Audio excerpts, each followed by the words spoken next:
नमस्कार, आप देख रहे हैं जोहार झारखंड। मैं हूं रुचिका राज, आपके साथ बुलेटिन की शुरुआत इस वक्त की बड़ी खबर के साथ करेंगे। बड़ी खबर इस वक्त बोकारो से आ रही है, जहां बोकारो में पुलिस और सुरक्षा बलों को बड़ी सफलता मिली है। आपको बता दें कि पुलिस और सुरक्षा बलों से मुठभेड़ में 8 नक्सलियों की मौत हुई है। 8 नक्सलियों को पुलिस और सुरक्षा बलों ने मार गिराया है। आपको बता दें कि मुठभेड़ में 1 करोड़ का इनामी सेंट्रल कमेटी सदस्य प्रयाग मांझी भी मारा गया। मौके से 3 हथियार भी बरामद किए गए हैं। 8 नक्सलियों का शव बरामद किया गया। फिलहाल इलाके में सर्च ऑपरेशन जारी है। लुगु पहाड़ की तलहटी में ये मुठभेड़ हुआ। बड़ी खबर आपको बता रहे हैं, जहां नक्सलियों का मुठभेड़ हुआ है। और ये एक्सक्लूसिव तस्वीर देखिए, आपको सीधे टीवी स्क्रीन पर दिखा रहे हैं, जहां देखिए किस तरीके से बोकारो में पुलिस और सुरक्षा बलों को बड़ी सफलता मिली है।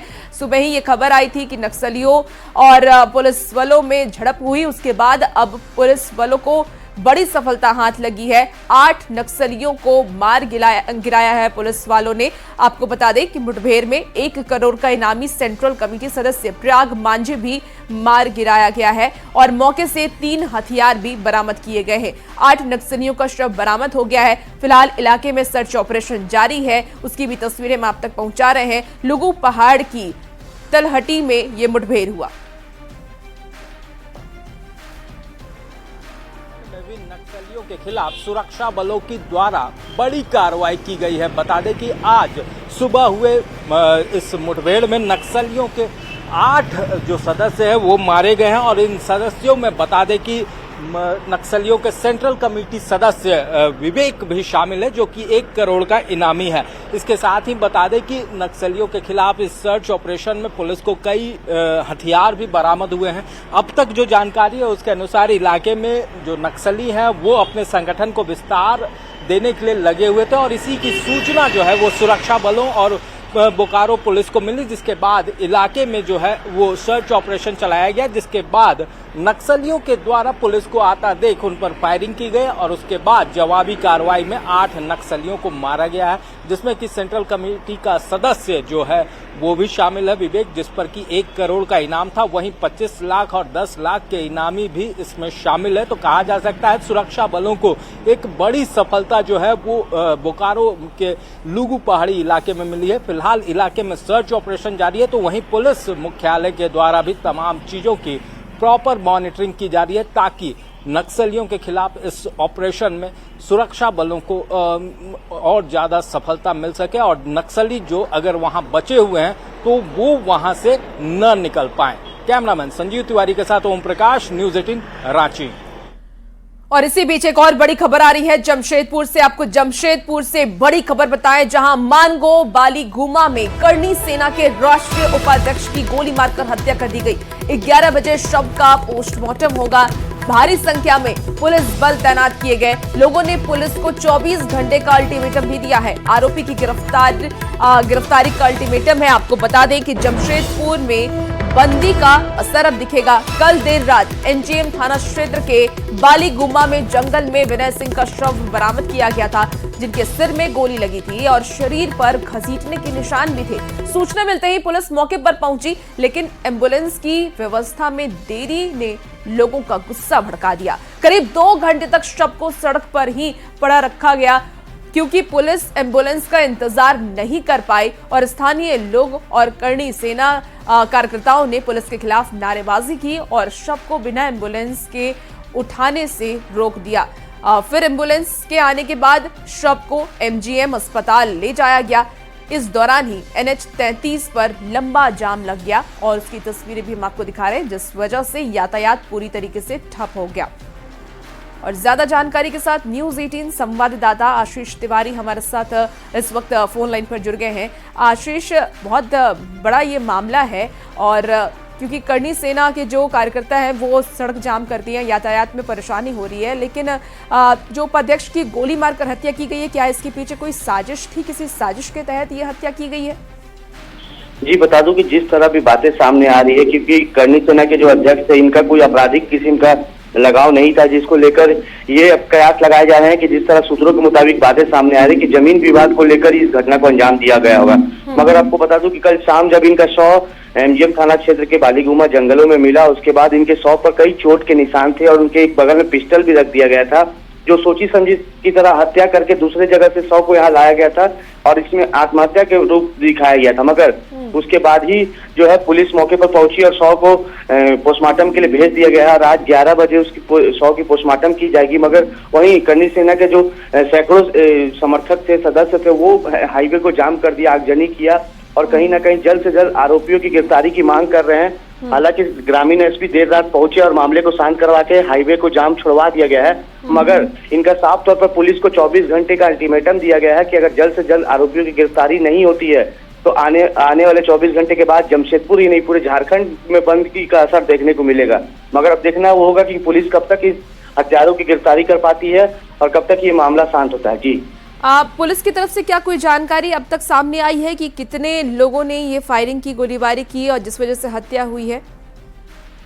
जी बता दूं कि अभी पुलिस कुछ भी बोलने से इनकार कर रही है। लगातार जो मौके पर वहां पर डीएसपी थे और ग्रामीण एसपी भी पहुंचे हुए थे, उन्होंने साफ तौर पर कहा कि ये सुबह से घर से 11 बजे से ही वो ये लापता थे। हालांकि परिवार के लोगों ने जब इसकी सूचना पुलिस को दी तो ट्रैक किया गया और इनके मोबाइल जो है जंगलों में पाया गया, जिसके बाद वहां पुलिस जाती है तो इनका शव बरामद किया जाता है। फिलहाल पुलिस पूरे मामले की जांच कर रही है। जांच के बाद पता चलता है। बिल्कुल आशीष, और देखना होगा कि पुलिस की तरफ से और क्या कुछ जानकारी निकलकर सामने आता है। बहुत शुक्रिया फिलहाल जानकारी के लिए।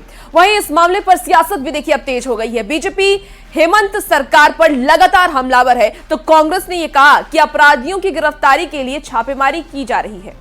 झारखंड स्टेट अब ये क्राइम स्टेट खुद बनते जा रही है। आप ध्यान से देखें कि यहाँ जीएम की हत्या हो जा रही है, अधिवक्ता की हत्या हो जा रही है, पुलिस की हत्या हो जा रही है, कारोबारी की हत्या हो जा रही है, राजनेता की हत्या हो जा रही है, सामाजिक नेता की हत्या हो जा रही है। तो यहाँ सुरक्षित कौन है?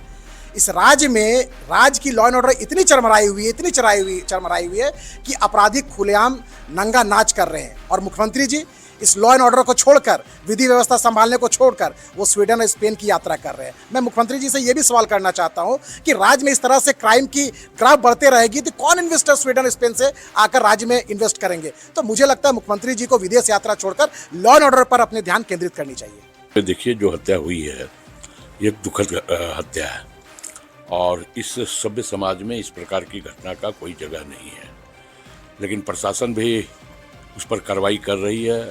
अपराधियों की गिरफ्तारी के लिए जगह जगह छापेमारी भी की जा रही है, क्योंकि हमारी सरकार में, महागठबंधन की सरकार में, अपराध अगर होते हैं तो अपराधियों के गिरेबान तक प्रशासन 24 से 48 घंटा के अंदर पहुंचने का भी काम करता है और वो अपराधी जेल के शिकंजे के पीछे भी होते हैं। तो स्वाभाविक तौर पे प्रशासन पूरी संजीदगी के साथ इस घटना के उद्भेदन में लगी हुई है और हमें लगता है कि बहुत जल्द प्रशासन अपराधियों को गिरफ्तार करने में सफलता हासिल कर लेगी।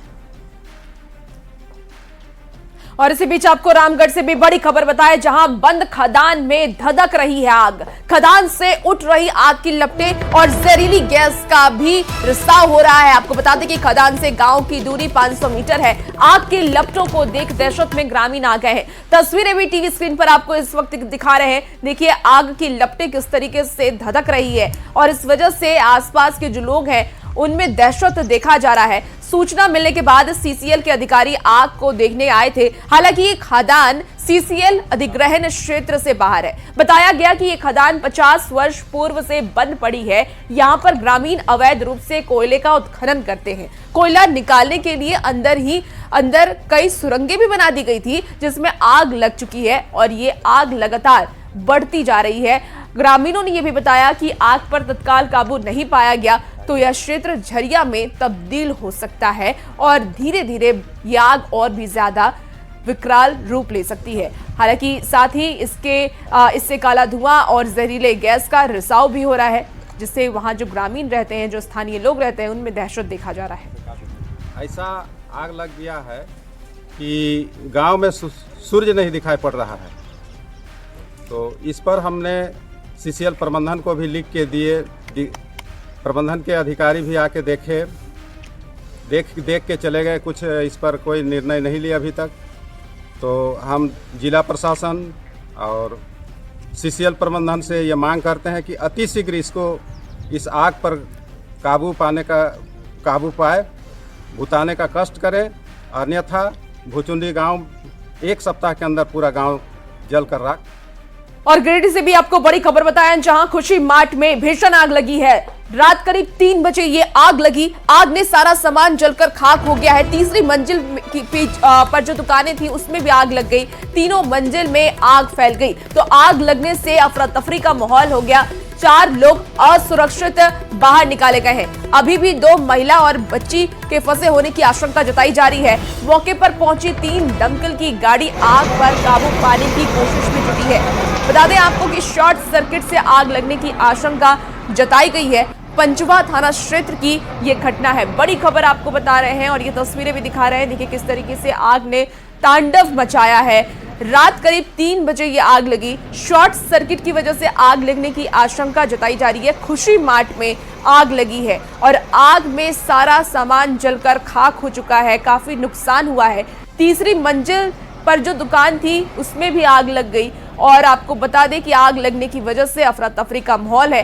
हालांकि रेस्क्यू की टीम वहां पर पहुंची है। दमकल विभाग की जो टीम है वो वहां पर पहुंची हुई है। 4 लोगों को सुरक्षित बाहर निकाल लिया गया है, लेकिन अभी भी 2 महिला और बच्चे के फंसे होने की आशंका जताई जा रही है। उनको भी निकालने की कोशिशें लगातार की जा रही है।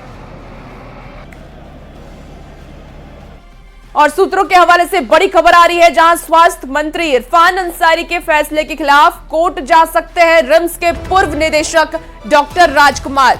कोर्ट में कागजों के साथ पहुंच सकते हैं डॉक्टर राजकुमार। मेडल के 10,78,06,431 और हेल्थ मैप के 3,37,20,790 रुपए के भुगतान में विवाद को लेकर के कोर्ट में कागजात दे सकते हैं डायरेक्टर। आपको बता दें कि मॉड्यूलर ओटी और इंटीग्रेटेड ओटी की राशि 7,24,85,274 रुपए के भुगतान के मामले को भी कोर्ट में प्रस्तुत किया जा सकता है, पेश किया जा सकता है। जानकारी के मुताबिक इन दोनों मामले में रिम्स निदेशक ने भुगतान करने से मना कर दिया था और रिम्स निदेशक ने इस भुगतान को ये बताया था कि नियम के विरुद्ध है और इसके बाद ये विवाद शुरू हुआ और अब इसे ही लेकर के कोर्ट जा सकते हैं रिम्स के निदेशक। इरफान अंसारी के खिलाफ आज रांची के पूर्व निदेशक हाईकोर्ट पहुंचने वाले हैं। दरअसल ये पूरा मामला 17 अप्रैल से जुड़ा हुआ है, जिस दिन रिम्स के जो तत्कालीन निदेशक डॉक्टर राजकुमार थे उन्हें बर्खास्त किया गया था। इस मामले को लेकर अब रिम्स के तत्कालीन निदेशक और पूर्व निदेशक डॉक्टर राजकुमार आज हाईकोर्ट का रुख करने वाले हैं।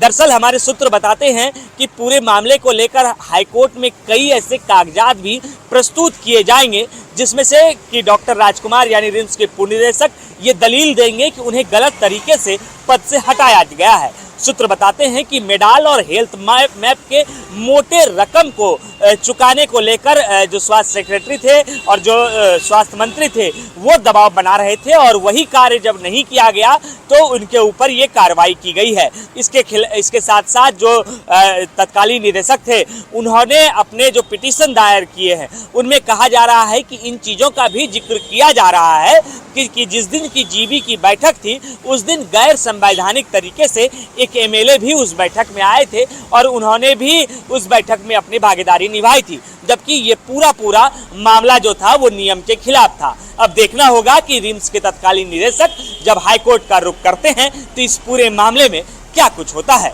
गौरव झा, न्यूज़ 18 रांची। और इसी बीच जमशेदपुर से भी बड़ी खबर आ रही है, जहां एक्शन में दिखे हैं स्वास्थ्य मंत्री। बता दें आपको कि मंत्री इरफान अंसारी ने निरीक्षण किया है, सदर अस्पताल और एमजीएम का निरीक्षण किया है। अस्पताल परिसर में हड़कंप मचा, अस्पताल व्यवस्था देख भड़के हैं मंत्री। अस्पताल प्रबंधन को फटकार भी लगाई है। आपको बता दें कि स्वास्थ्य व्यवस्था को दुरुस्त करने के निर्देश भी इरफान अंसारी की तरफ से दिए गए हैं। बड़ी खबर आपको बता रहे हैं, इरफान अंसारी ने जब से ही स्वास्थ्य विभाग की जिम्मेदारी संभाली है तब से ही वो औचक निरीक्षण करते हुए नजर आते हैं। कई डॉक्टरों को वो फटकार लगाते हुए नजर आते हैं। हाल ही के दिनों में रिम्स के निदेशक को भी उन्होंने पद से हटाया है। और अब देखिए इरफान अंसारी निरीक्षण कर रहे हैं सदर अस्पताल और एमजीएम का उन्होंने निरीक्षण किया है। अस्पताल परिसर में इसे लेकर के हड़कंप मच गया। अस्पताल व्यवस्था को देख करके इरफान अंसारी भड़के हैं। कई डॉक्टरों को, वहां के कर्मचारियों को उन्होंने फटकार भी लगाई है। अस्पताल प्रबंधन को भी फटकार लगाई है और जल्द से जल्द स्वास्थ्य व्यवस्था को दुरुस्त करने के निर्देश भी दिए। यहाँ पे जब 4 मुख्यमंत्री हैं, 6 मंत्री हैं, उनसे पूछना चाहिए की व्यवस्था क्या है। एकदम नया मेडिसिन, ठीक है, ऑर्डर निकालिए आप, जो देख लीजिए कि जो कम दवाई में ज़्यादा इफेक्ट कौन सा है। मंत्री जी मेडिसिन देख लीजिए और दवाई परचेज कीजिए। सारा मैं छूट दे रहा हूँ, लीजिए, अच्छा दवाई लीजिए, गुणवत्ता और दवाई लीजिए।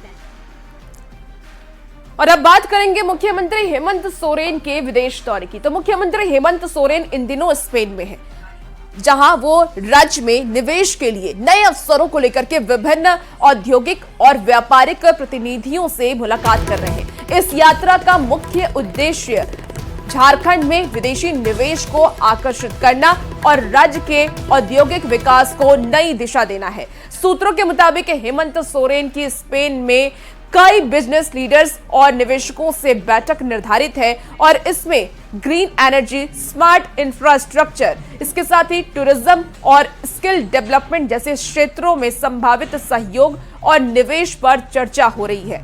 22 अप्रैल को खनन क्षेत्र में काम कर रही कई कंपनियों के प्रतिनिधियों के साथ अलग अलग उन्होंने बैठकें उनकी होने वाली है और कुल मिलाकर के ये दौरा राज्य में निवेश को बढ़ावा देने और विकास का मार्ग तय करने में कारगर साबित होगा। रोजगार को आने वाले वक्त में बढ़ावा मिलेगा और इसे ही लेकर के इसी सोच के साथ सरकार आगे काम कर रही है। देखिए, ये 3 तस्वीरें भी आपको टीवी स्क्रीन पर दिखा रहे हैं, जहां हेमंत सोरेन किस तरीके से बैठकों का उनका दौर अब जारी है और अलग अलग सेक्टर में झारखंड को आगे किस तरीके से लेके जाएं, कैसे झारखंड और प्रगति करे, इसको लेकर के वो तत्पर नजर आ रहे हैं।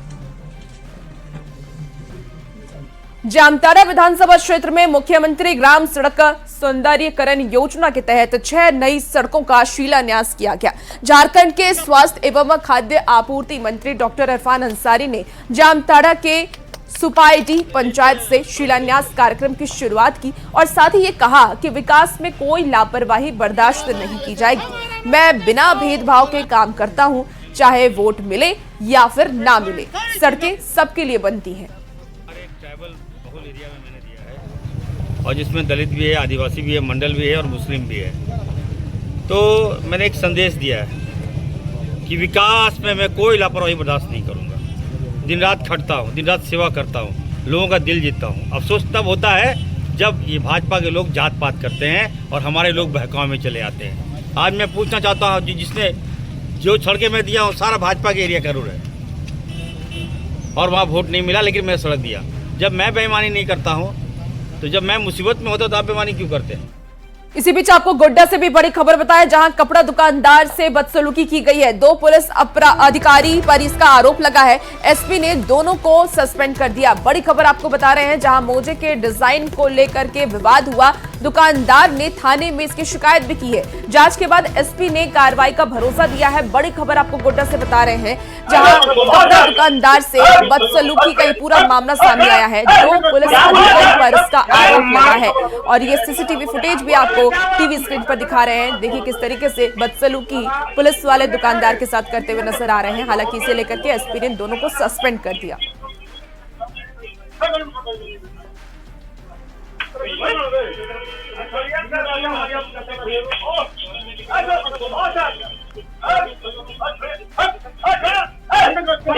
सारी बात हुई, सारे बात को रखा गया और एसपी साहब ने इंस्टेंट वो जो 2 कर्मी थे जो पेट्रोलिंग में थे, जिनकी दादागिरी हुई थी, उनको सस्पेंड किया गया और साथ ही साथ जिसने हाजत खोला था बिना किसी बड़े पदाधिकारी का, अब बिना आदेश का, उनको भी सस्पेंड किया गया। तो ये एक अच्छा पहल रहा। गलतियां तो की, लेकिन एसपी साहब की तरफ से और दिनेश सर की तरफ से बहुत अच्छा पहल था ये।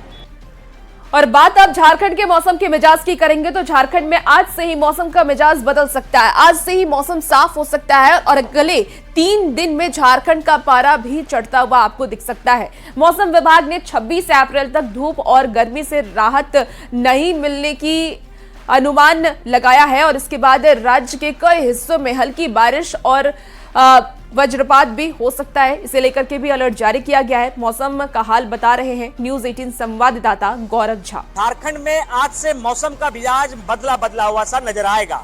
मौसम पूर्वानुमान की माने तो अगले 5 दिनों तक राज्य में गर्मी सता सकती है और उसी की ये तस्वीर है कि सुबह होने के साथ जो गन्ने के जूस हैं उसके बिक्री में तेजी आ गई है। मौसम पूर्वानुमान की माने तो अगले 5 दिनों तक जो तापमान है उसमें बढ़ोतरी देखने को मिलेगी। जो अधिकतम तापमान है वो कई जिले का 40 डिग्री के आसपास देखने को मिल सकता है। कल के अधिकतम तापमान की बात करें तो गढ़वा और पलामू में करीबन 40 डिग्री तक जो तापमान है वो पहुंच चुका है। पिछले कुछ दिनों से जो साइक्लोनिक सर्कुलेशन था उसकी वजह से मौसम बदला हुआ था, यानी बरसात हो रही थी, बादल छाए हुए थे, लेकिन अब कड़ाके की जो धूप है वो अगले 2 दिनों तक दिख सकती है। लगता ही है, यहाँ ज़्यादा टाइम रहते नहीं, इसके बाद दूसरा दुकान लगाता है तो हम लोग आगे लगाते हैं। यहाँ पे काफ़ी सारा दुकान है। 2 दिन पहले ठंडा था, अब थोड़ा गर्मी होने लग गया है। हाँ, होने लगा है भैया, पहले से बाजार थोड़ा बढ़िया है, बढ़िया बाजार। गर्मी बढ़ रही है, निश्चित रूप से लोग राहत पाने के लिए गन्ने के जूस या फिर नारियल का पानी जो है वो पीने के लिए आ रहे हैं। मौसम के इस तपती हुई गर्मी को लेकर स्वास्थ्य विभाग ने भी अलर्ट जारी किया है। स्वास्थ्य निदेशालय की ओर से अलर्ट जारी करते हुए राज्य के अलग अलग स्वास्थ्य केंद्र जो हैं, यानी जो अस्पताल है, जिला अस्पताल है, वहां अतिरिक्त जो सुविधा है उसे मुहैया कराने और उसके साथ साथ अतिरिक्त तैयारी जो है वो कराने को लेकर भी अलर्ट जारी किया है और दिशा निर्देश भी जारी किए गए हैं। गौरव झा, न्यूज़ 18, रांची। कभी नक्सलियों के लाल आतंक से कराहने वाला हजारीबाग नक्सल प्रभाव से मुक्त है। कटकम सांडी प्रखंड का सरहद गांव नक्सलियों का गढ़ माना जाता था, लेकिन अब इस इलाके के लोग खेती से जुड़कर आर्थिक रूप से संपन्न हो रहे हैं, साथ ही दूसरों के लिए रोजगार के अवसर भी पैदा कर रहे हैं। लोगों ने सरकार के साथ ही इन बदलते हुए हालात पर खुशी जाहिर की है। तो फिलहाल इस बुलेटिन में इतना ही। आप बने रहिए न्यूज़ 18 बिहार झारखंड के साथ।